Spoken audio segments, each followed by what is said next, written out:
Hi, I'm Chris. And I'm Sean, and this is Weather Booth.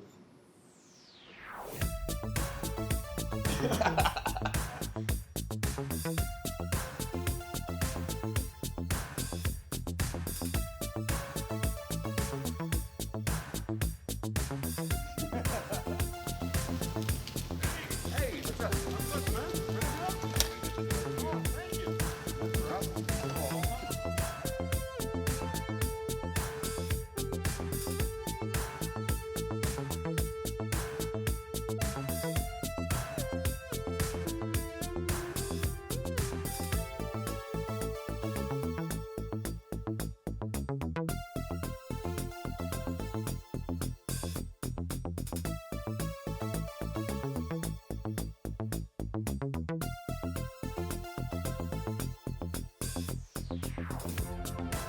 So, Chris, remind me again, what is the Weather Booth? I know what the weather booth is, but first, let me introduce myself. My name is Chris Gens, and I am an undergraduate atmospheric science major here at UAlbany. I will also be serving as one of the anchors on the weather booth this season. At the weather booth, we basically talk about the weather. We talk about weather news, big weather events, and we also interview professors right here on campus. That sounds like a cool show. No show is a part of it. Oh, wait, I am. So, I am Sean, and I am a senior undergrad studying meteorology here at the University of Albany. I'm also the co-anchor for the Weather Booth. We're starting our second season.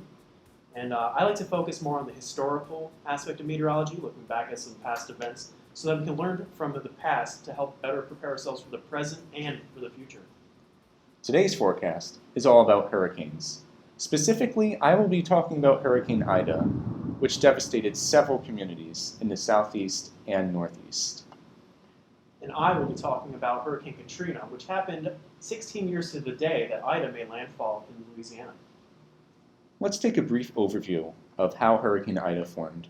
Hurricane Ida formed originally down near the Caribbean Sea, and some factors that help hurricane formation are warm sea surface temperatures and low wind shear. And wind shear can just be defined as the change in wind speed with height. Hurricanes generally form in these regions because they're not interrupted by other atmospheric processes. So Hurricane Ida was steered by high pressure, and it was moving northwest into the Gulf of Mexico, and pretty confidently forecasters were saying that it would hit Louisiana, and it did, essentially. It made landfall as a Category 4 hurricane with maximum sustained winds at 150 miles an hour, which is very strong. It caused severe flooding and devastation across many communities in the southeast, especially those near New Orleans, which the city is under sea level. Some of those regions received over a foot of rain, which is crazy. A foot of rain is 100 inches of snow, to put that in perspective. In addition to all of that, normally hurricanes weaken as they hit land, and that's what Ida did. It weakened and it headed up into the northeast. And it also produced a foot of rain for communities across New Jersey and New York City. So, why did this happen? Why was the tropical storm so strong? Why did it impact us so much? Now, we will cut to a previously recorded interview with Professor Kristen Corbosiero, where we talk more about the impacts in the Northeast.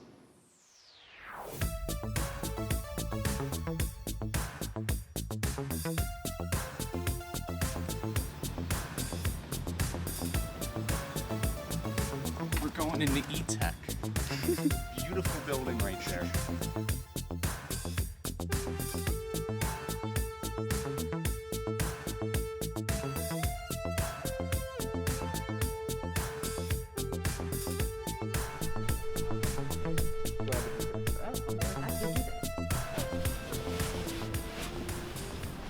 So I'm here to ask you about the fallout from the remains of Hurricane Ida. This storm has produced historic flooding across the New York City metro area, which is extremely densely populated. One particularly heartbreaking statistic is that there have been about 4 times as many deaths associated with Ida in the Northeast than in Louisiana, despite this being a Category 4 hurricane at landfall. People in the Northeast say that they were surprised about some of the flooding that occurred at the event, even with the long lead times. They said they weren't prepared for such a historic event to occur. So my question to you is, do you think this event was well forecasted and warned? Yes, I think from its landfall on the Gulf Coast, its movement up the East Coast, and then into the New York City metro area, it was extremely well forecast in terms of its intensity, its track, and then various weather agencies putting out high risk for flash flooding days in advance, so at least 2 days in advance. So in terms of a weather forecast, we really couldn't have done much better. That doesn't mitigate the loss of life, and we can do as great a job as possible on the forecast, but if that's not being communicated to our emergency managers, to our leadership, to people, then we have a problem. So what caused the rainfall to be so heavy in particularly the Northeast? The storm went through several southern states, the Ohio Valley, and while there was some flooding threat, it didn't seem to be as severe as it was in the Northeast. Why was this threat so severe, so far away from landfall? Mm-hmm. So as the storm was still it was still a tropical storm or a tropical depression, and so even though the winds had weakened, it was still bringing all of that tropical moisture with it. So we have the tropical moisture in place. Then, as Professor Lance Bozar used to say, you need lift, instability, and moisture. And so in this case, we had a lot of factors that were providing lift in the atmosphere. Those included the mid-latitude jet, that as Ida moved north, it became coupled to the equatorward entrance region of the jet, providing upward motion. There was also strong frontogenesis in the region. So there was all this warm, moist air coming from Ida, from the south, clashing with northerly flow and cold air from the north. When those two air masses meet, the warm goes over the cold. So there was very strong frontogenesis, a lot of jet dynamics going on with copious amounts of moisture. So that's a recipe for flash flooding. Some people were confused as a result of the National Weather Service warnings. For example, tornado warnings guided residents to stay in the lowest floor of their home in an interior room. And that does protect you from tornadoes, but simultaneous flash flood warnings warn residents to stay on an upper floor to avoid flooding waters. So my question to you, my first question is, do you think this is an issue that needs to be looked at?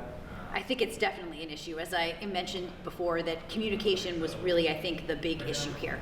And one of the great things is that as meteorologists, we're social science and incorporating social science and thinking about how people are receiving messaging is really at the forefront of what we're doing. One of the great things about being in this brand new building at ETech is we're located with the College of Homeland Security, Cybersecurity, and Emergency Management. I got them wrong, in the wrong order.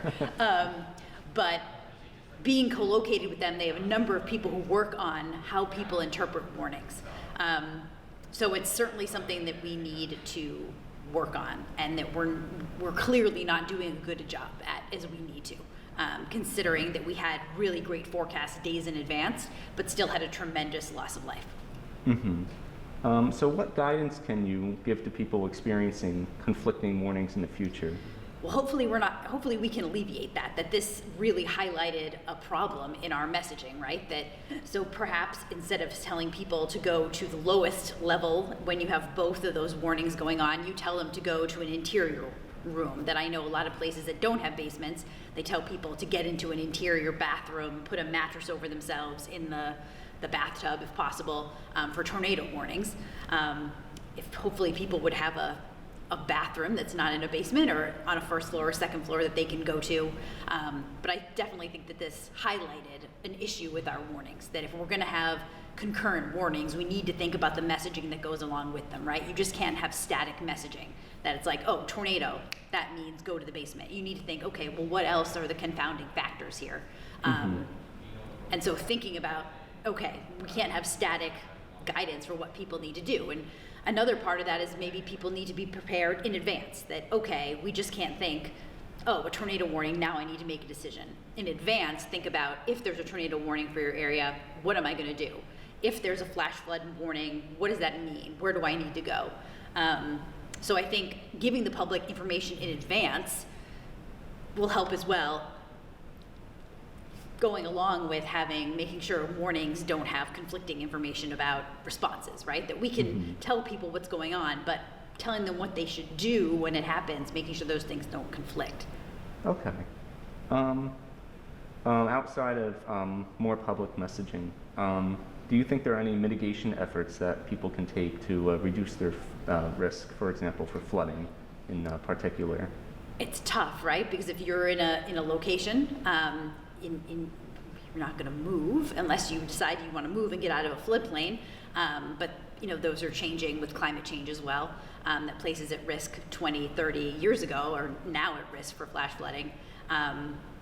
So in terms of mitigation, in terms of flash flooding, that's difficult. They can not store things in their basement, but that's tough, right? That we know that basement storage is what a lot of people have for their stuff.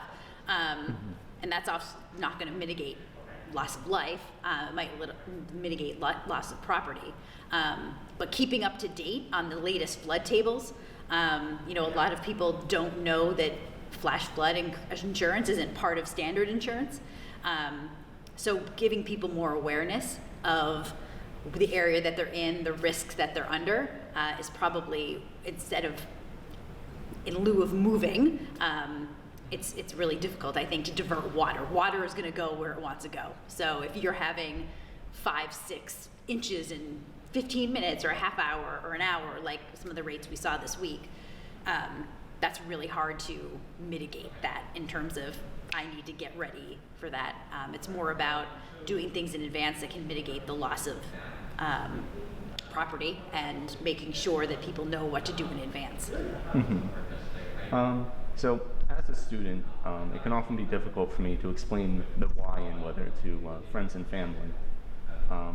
Do you think there's a way to bridge the gap between meteorologists who focus more on the in-depth dynamics of the atmosphere and things related to that, and people who just care about whether it's going to rain or shine or there's going to be any dangerous weather? Yeah, I think we need to, one of my professors always said to me, you need to explain your research to your grandmother. Like, think about it like that maybe, hasn't been in school in a lot of years. So yes, we need to do a better job at bridging that gap. And I think we're doing that by incorporating more social science into atmospheric science, that meeting people where they are, that what is their understanding of the weather, how can we prepare them for what's coming. But I think we're trying to do it. The Weather Service and NOAA are making a big push to incorporate more social science. So people aren't just, we're concentrated on the dynamics and the equations in atmospheric science, but there are people who know more about human behavior. And so connecting those, getting people who have an understanding of the weather, but also an understanding of human behavior is really what I think that gap that we need to bridge now. Okay. And just a final couple questions. What can the public do to be better informed of potentially dangerous events? What resources can they access, per se? So, there's alerts. So social media is great. Following, not following just any person off the street, but making sure you're following reputable sources like your local TV station, the local National Weather Service office. They're always going to be tweeting or Facebook posting the messaging that's going out. So making sure that they have the alerts turned on their phone in terms of flash flood warnings, tornado warnings. They could get a weather radio if cell phone coverage is an issue. There are NOAA radios, making sure that they have a battery-operated radio as well, because obviously hazards are going to evolve. The power might go out, but then something else might happen. But really today it's social media where the most, where things are getting out there the fastest. Okay. Thank you for spending time with us today. No problem. Happy to be here. Man, Chris, that guy looks just like you from that interview. It was very interesting what you were talking about with Ida, because I thought it was very intriguing how, I remember it was how rapidly it intensified over the Gulf of Mexico before it hit Louisiana. And initially we thought that was about it, but then it turned into a more impactful storm once it continued up into the Northeast, and if anything, it had more of sadly, a more fatal impact on the New York City metro area. Mm-hmm. So there's a continuing story that we didn't initially forecast, but it was definitely interesting to look back on and analyze. Yeah, as of right now, it's about 50 deaths in the Northeast and 12 associated with the hurricane in Louisiana. That was a particularly devastating statistic to me. And it was interesting how she brought up communications. And we like to think this is a well forecasted event. We were expecting 4 to 6 inches of rain across the New York City metro area. And while that was low, it's rained a lot. It rained a lot to cause all that flash flooding and damage, but Yeah, I don't think we were able to forecast just how quick, because we broke a lot of, like, what was it, like 1 hour yeah, rainfall rates? we broke 4 just in New York City. Jeez. Broke the record 4 times, and this has been running for 5 years. This data from the New York State Mesonet, to be precise. But 4 1-hour rainfall records were set during that storm. The 5th one was actually set during Hurricane Henri, which hit 10 days earlier. Yeah, Chris, one thing I thought was very interesting in the interview was how you talked about how important it is for people to keep in touch on social media. Like, I noticed some sites like Facebook and maybe Google as well had a check-in where you could check in with your friends and family to say that you were safe during the disaster. That's very interesting. I've never heard about that. So this hurricane or tropical storm Ida, I guess we can call it at that point, broke several 1-hour rainfall records in New York City. And this was primarily an event that affected New Jersey, but we have really high quality data in New York. Specifically in Manhattan, 3.76 inches of rain fell in 1 hour, which is ridiculous. 1 inch an hour is a lot, but 3.76, we're talking about almost 4 times that.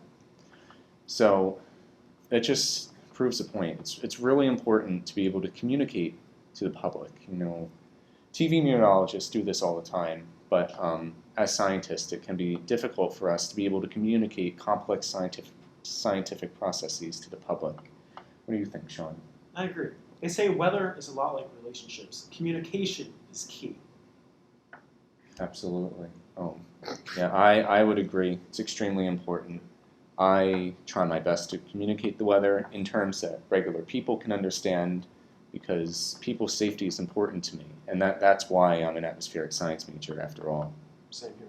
And as well, weather is quickly developing, so it's good to have these well-written and understandable messages be sent out to the public in a timely fashion so that they can act on it and understand what they're actually reading, so they can make the proper decisions that can possibly save their lives. And that's why social media can be a great resource if you're following the right accounts, that is.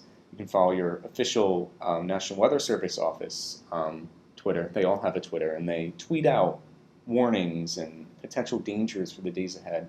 Could be a really important way to stay ahead and be prepared. Thanks, Chris, for that segment, and it was a good interview with Professor Corbosiero. So my section, I'm going to look back at Hurricane Katrina, which, as I mentioned at the top of the episode, made landfall 16 years to the day before Hurricane Ida did. Now, let's just go over what Hurricane Ida did. So it actually started off as an invest in the Northwest Caribbean about towards the last week of August, and it wasn't named until August 26th. And once it had been named, it quickly intensified to a major hurricane in the span of only 3 days before making landfall in Louisiana. Now, when it made landfall in Louisiana, it was a Category 4 storm with winds of 150 miles per hour, which, looking at the history and the records, was actually it tied for being the strongest hurricane to make landfall in the state, only tied with Hurricane Laura, which happened last year, and the 1856 last hurricane, which clearly it wasn't the last, but it was only the first, I guess. For context, 1856, Franklin Pierce was president, Civil War hadn't happened yet, and TikTok was still not really popular. Really? I'll tell you about that after the show. So moving ahead, once it had made landfall, it took a very long time for it to actually weaken from its Category 4 status. It continued to be a Cat 4 for 4 hours. And also, once it had weakened, it was still a Cat 3 for another 4 hours. So it was still a major hurricane for 8 hours. So you can watch at least the last movie from Lord of the Rings at least 2 times. At least 2 times. So in the couple of days after it had made landfall in Louisiana, it continued to dump a lot of rain throughout the eastern seaboard into the northeast. As Chris mentioned, we got record rainfall throughout the New York City metro area. So I'm going to talk about Hurricane Katrina as well. Unlike Katrina, Ida had a huge impact on the northeastern portion of the country. We'll see with Katrina, it was mainly localized to the Gulf Coast. So far, we've measured about 65 fatalities, sadly, from Ida, and about $50 billion worth of damage. We're still racking up the numbers and truly tallying it, since it's so soon after the event. No hard numbers at this time. Okay, so now that we talked about Ida for a little bit, now let's focus on Hurricane Katrina. So let's clear our minds, figure out what year it is. It's 2005, YouTube was just created, The Office just started on television, the good old days. So Hurricane Katrina, it was a little bit different than Ida in the sense that it actually started from the Atlantic rather than coming up from the Caribbean. And it actually started as a tropical depression on August 23rd of 2005.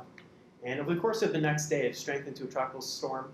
It strengthened a little bit, and right when it became a hurricane, 2 hours later, it made landfall in South Florida. So it didn't really have the chance to actually become a strong hurricane in its first try.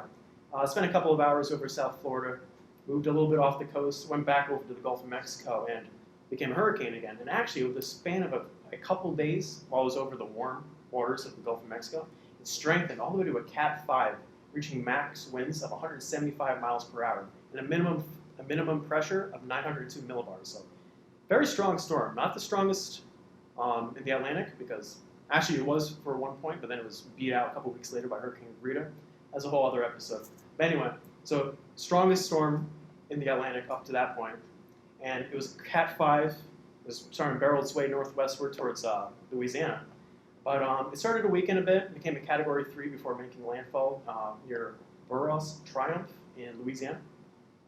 By then it was Category 3, as I said, with winds of 125 miles per hour. And these hurricane-force winds actually extended up to 120 miles away from the center of the storm. So that's some big storm energy right there. So Katrina continued to go inland, and it maintained hurricane strength for 150 miles away from the shore before it started weakening below hurricane status.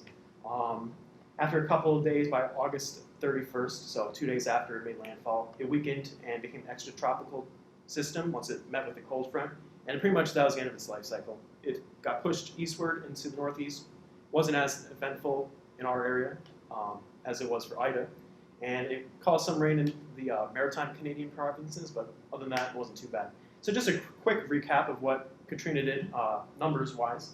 It caused very heavy rain in Louisiana. Up to 15 inches of rain fell in the New Orleans metropolitan area. Almost 1 million people in the area lost power. We had some very massive storm surge come into southern Louisiana in, where was it?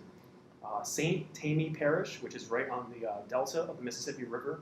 We had 13 to 16 feet of storm surge, which is, that's what caused a lot of the damage down there. And some of it's never been inhabited since then. We did have some levees breach, upwards of a couple dozen. I'm not going to say any numbers, but it was a good number. And 3 of the parishes that were closest to the landfall site of the hurricane, upwards of 70%, and even as high as 80% of the structures and households were devastated. So it was a huge loss of life, sadly. 1,800 people lost their lives. And honestly, it caused a very big social and political issue, as you may know afterwards, between the response FEMA had, local and federal, like George Bush administration, all like that. So that's a whole other topic, just talking about the response the government had. But it was definitely a very devastating storm, and it's good to draw parallels between what we know from the past and apply it to what we have now, so we can better prepare the populace as well as our response teams and political folk to better be prepared for these storms, so we can know what to do prior to the storm's arrival, so we can save as many lives as possible. Absolutely.